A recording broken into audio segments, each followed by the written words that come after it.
Hi guys, we are very excited and giving our congratulations to Laura and Travis, who are having a brand new little critter all of their own. But it kind of got me thinking. That's dangerous. Dave. Yeah? Where do babies come from?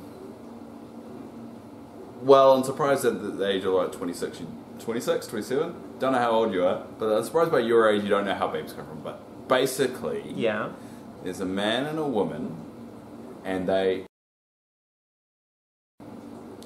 then once the octopus dries out, and then you remove the penis from one of the holes, that's how it kind of works. Well, that's how I do it.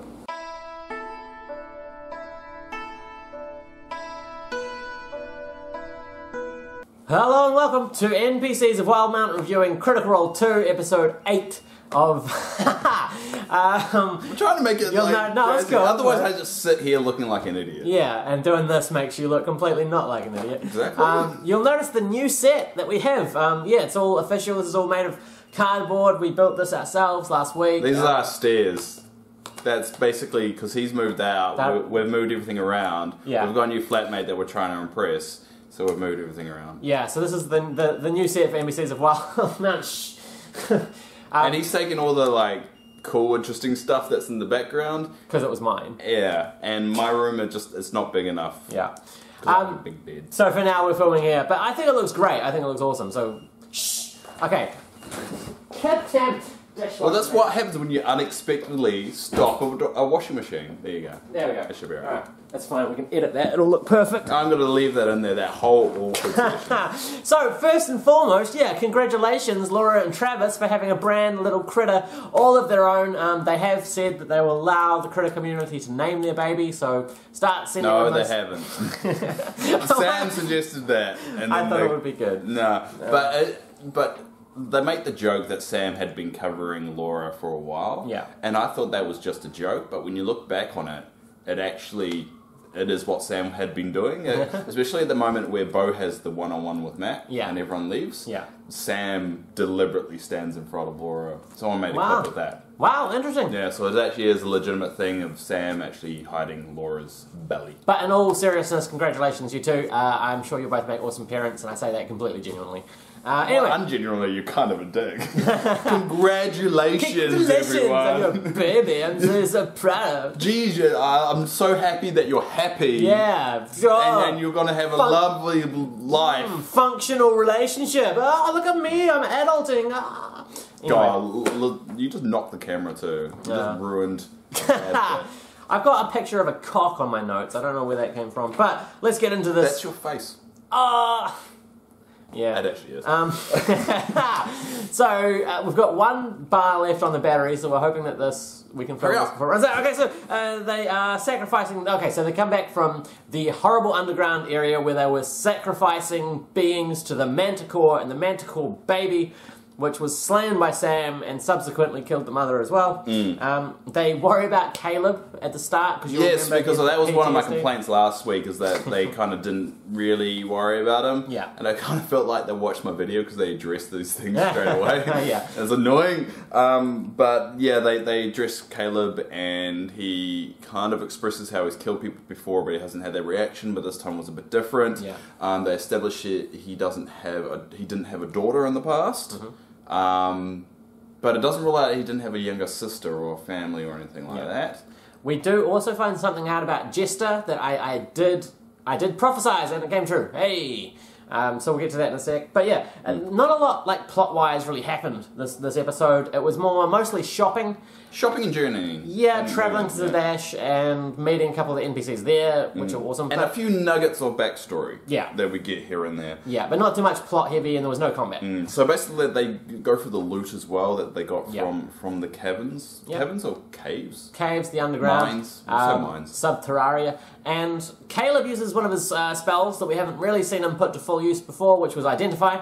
Very useful spell. It can really screw over the DM when they give you an item and they're not too sure what it does, and they're thinking, well, I got time to come up with that. They go, I cast Identify. It's a ring of massive eyeballs. You're a brilliant improvisation. Well, see, I was man. improving bad improv there. That was the intention. It wasn't very good. Anyway, so essentially he goes around and identifies all the stuff. They've got a ring of water walking, which is actually going to be really useful. I think you can walk on water. The gloves of fire. Yes, and the wand of smiles, which just makes, if you fail It's an odd thing to find in a cave with a manacle, though. if you make a wisdom save of DC 10 and fail, you'll smile for a minute. Which I think is more so, I think Matt gave them that so they can prank each other. I think that was the intention. Smile! Yeah. Happiness! I would hate that. Yeah. Having to be happy. Having to be happy all the time, that's horrible. Yeah, there's actually a little bit in an Invader Zim comic.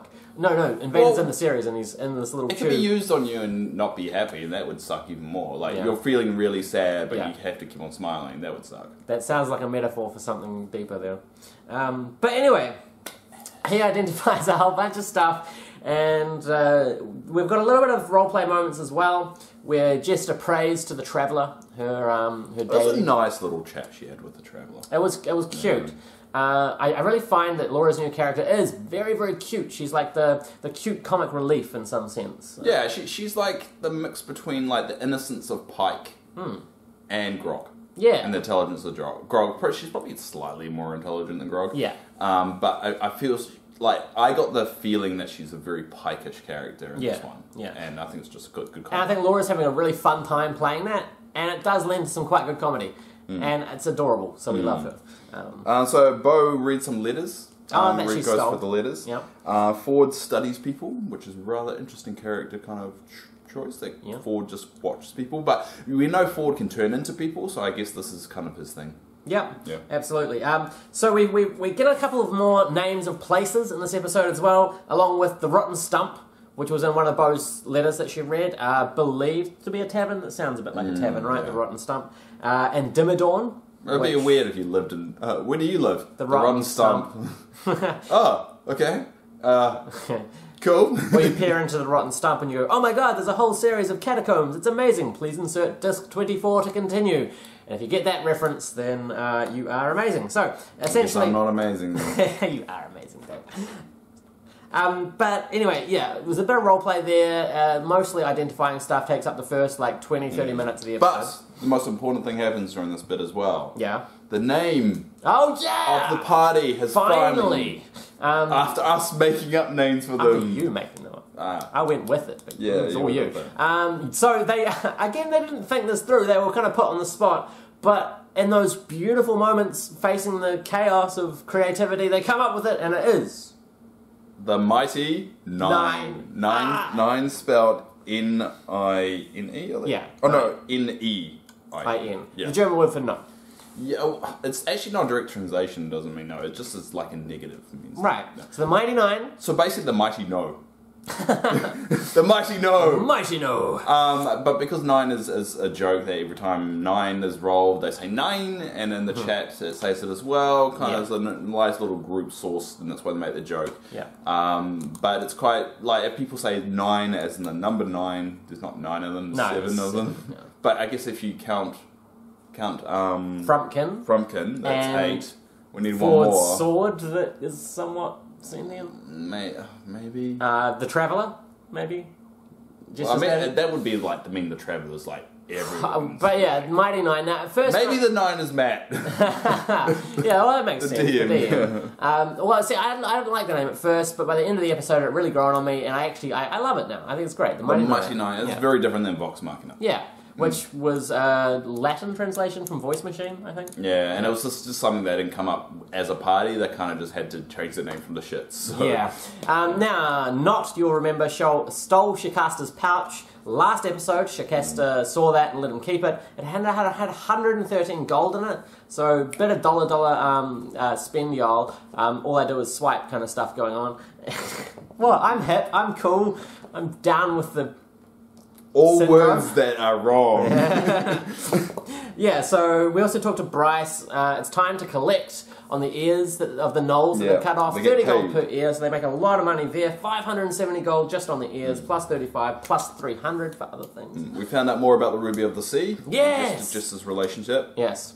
So I was right. Jester worked in a brothel. Well, her mum was a prostitute.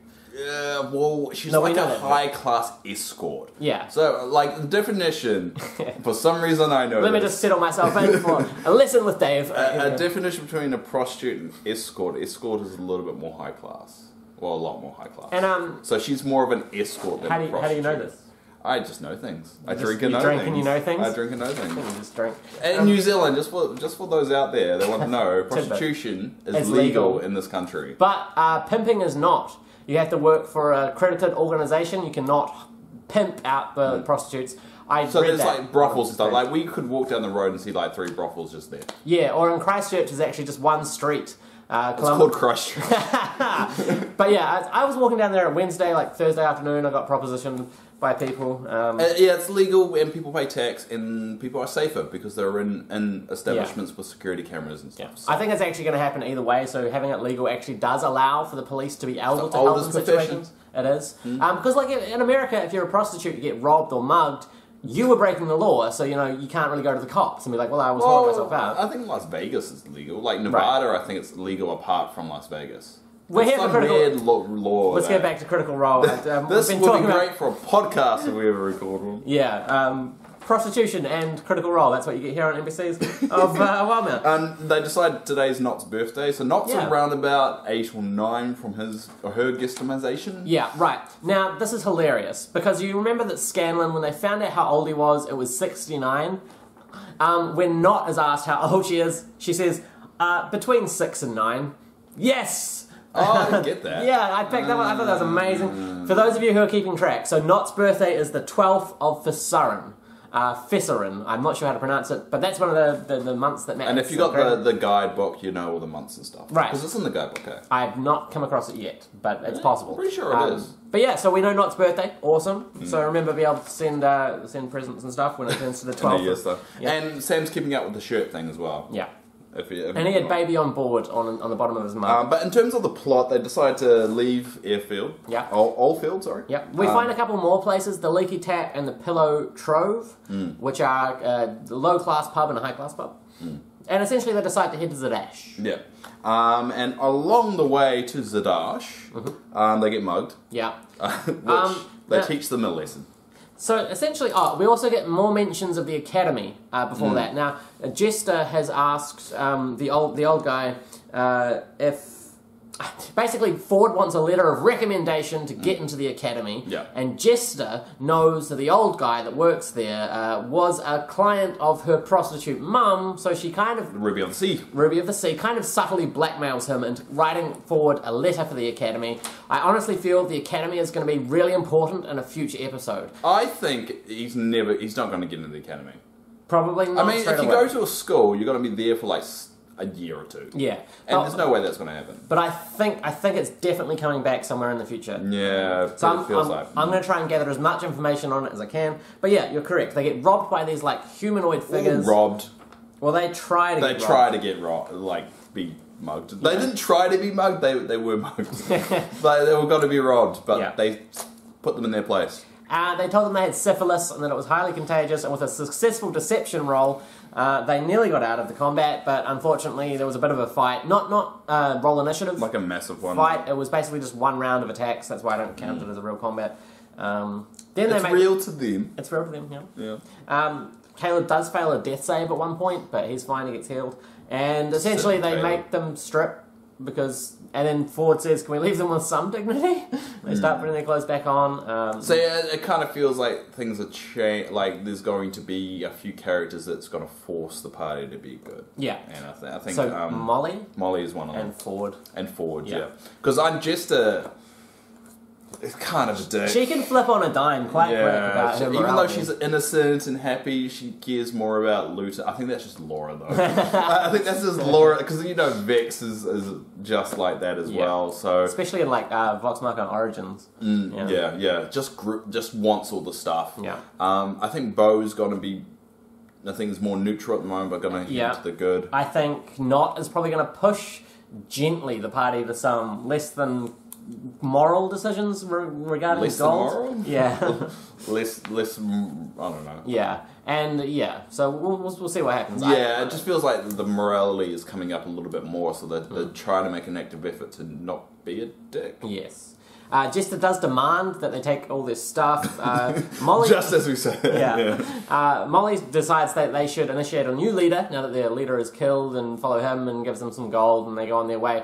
Basically, I think they realise that these guys were just kind of down on their luck. They weren't necessarily bad guys. They were just trying to do what they needed to survive.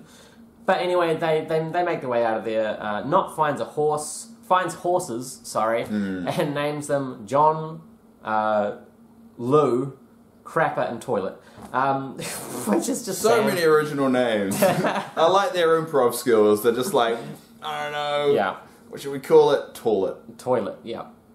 Fantastic. But this does. So we get to Zadash. Yes. And this one of the complaints that I had. I can't remember if it was last episode or a few episodes. Is that we didn't have an NPC that really stood out. Yeah. That really kind of like that's the Victor. That's the Gilmore and so forth. Yeah.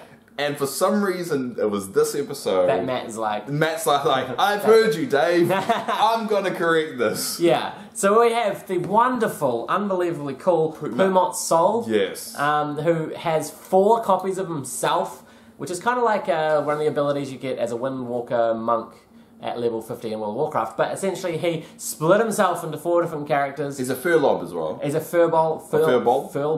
Bog. Kind of like a... Oh, show the picture. Yeah, there we go.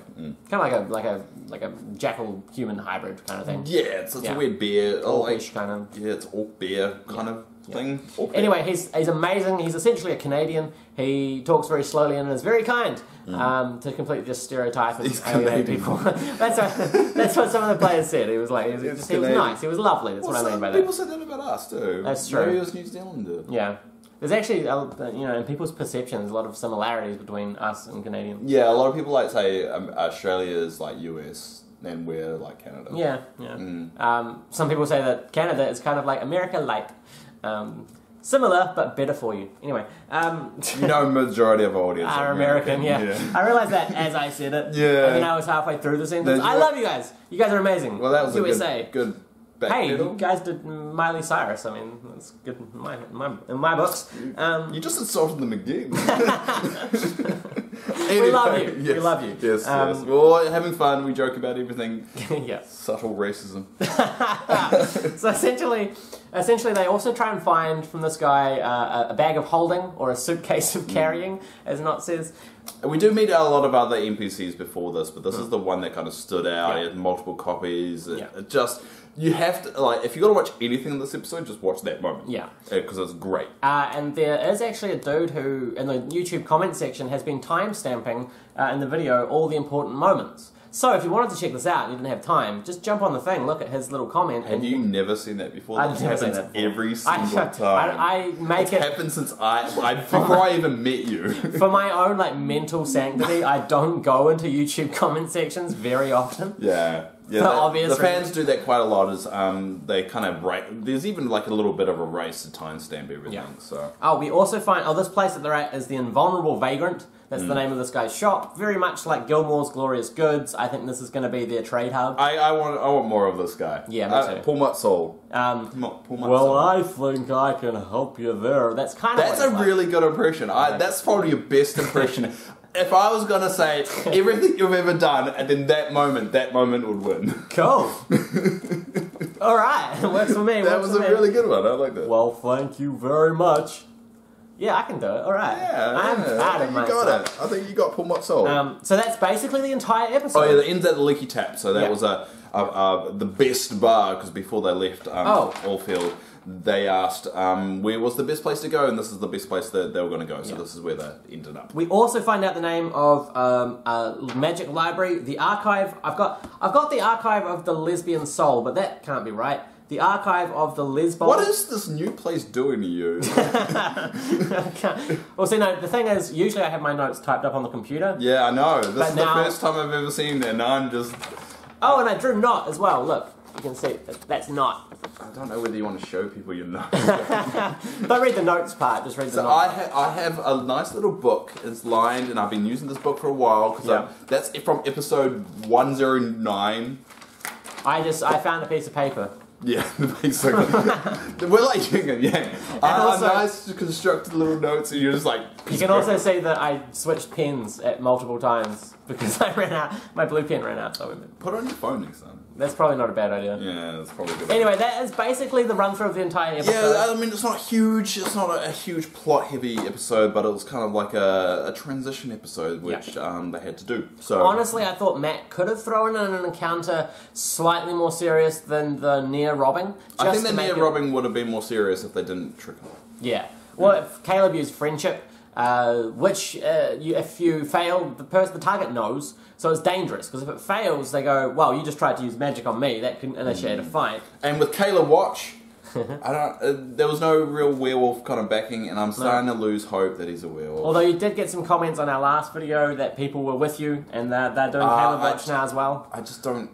There's not a lot of evidence there. Like from the discussion they had with Caleb after it, I don't know, because he mentioned killing people before. Yeah. I mean, the only theory I can have is maybe he was recently bitten and turned into it. Yeah. And so he's still dealing with it, so he doesn't really know he's won yet. For those of you who this is your first time watching our channel, Caleb Watch is essentially Dave's little project Theory to try and discover the truth behind Caleb. He believes Caleb is a werewolf, a lycanthrope. Yeah. So we're kind of looking at hints within the story. Because he's always dirty, which Pumat Soul fixed. With prestidigitation. Yeah. Great little spell. He sleeps a lot. He's very kind of low and depressed. He's been through a lot of crap that he may have forgotten. Yeah. And becoming a werewolf is something you would forget. So hashtag Caleb Watch if you want to join in on that. If you have any theories that might help that hypothesis. But that's it. If I was going to put a percentage, I'm pretty much like 45% convinced he's and a werewolf now. You've dropped. I'm dropping. Last time it was around about 80. Yeah, dropping that anyway. Yeah. So that's essentially our run through of the episode. Yeah. It was a fun one. Not too much happened plot wise. No real heavy combats, but we got to see more of the characters, and they're kind of becoming more formed. In my mind, at least, I can kind of get a sense of what Not looks like in my head and gesture, and it's cool. Yes, and that's about it. Yeah, so that's us for NPCs of Wildemount this week. Make sure you do all our fun stuff and subscribe to the channel. Donate or help buy our stuff, because it means we can spend more time making content for this channel. Is our merch still up on? Yeah, it's always up. If you want to grab like one of these D20 Multiverse t-shirts, then you can. In multiple colours. Yeah. Because it really helps us, and it means we can actually put more energy, because we want to get a bit of camera. And hookers as well. Yeah. No, we're not hookers. They're legal here though, so we could. But we're not going to... This is why I'm in charge of that account. It's true. I'm legitimately... If you needed it, I'm like, no. Comment below as well if you've got any theories, or if you enjoyed this episode of Critical Role. Comment of the day. Oh, crap. Okay, what about the one where someone just agreed with you and said Caleb Watch? Alright, that's our comment. I don't know your name. That was marvellously This is the first one we're doing without no computer here. Yeah, because we're in a different room. And I should have had it on my phone. Yeah. Actually, I probably could look it up on I don't know if we have enough time because the battery's on 1%, but we'll try it. It looks like not 1%, that's 1 bar. 1 bar. Well, I don't know how much percentage is in each bar. Yeah. But thank you, we'll bring it up in a second. On a side note, make sure you like our Facebook, our Twitter. If you have any suggestions of other videos we can do, because we don't just want to do Critical Role stuff, we want to expand, which is our Dragon Tavern. Stop doing that. Make sure you leave it down below, and we'll leave a nice little response. But thanks heaps for all your support. I'm not very good at talking directly to a camera. Okay, bark on third. This is not the comment, but I'm just picking. No, you picked the comment. I can't find that one. I don't even know if I'm on the right video. Number 7, right? You're not on the right video. I'll talk to the camera while you find it. We have a lot of fun because we love D&D. I was at a second-hand bookstore the other day here in Wellington, New Zealand, and I found. No, really, in New Zealand? Get back to watching the thing. And I found I found AD&D books from 1974, some written in hardback, no less, by Gary Gygax for $20 each, which in American money is like 30 cents. So I was like, oh my god! And I went up to the counter and I had like this many books. So I just popped them on the counter. Alright, shut up now. So Gabby B133 says, I love #KaylaWatch. We're on to you, Liam. Thank you, And then there's 2 eyes, and then my current theory is Caleb was a war mage that went AWOL. Ah, interesting. Well, thank you. That's Caleb Watch. Thank you. So yeah, if you comment down below, you might be the comment of the week for next week. And we'll make sure we have that way better prepared than we just did.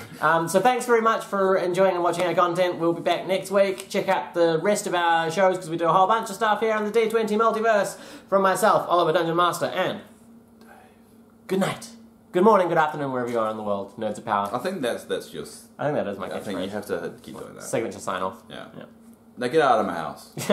You can say that now, can't you? Yeah, I can.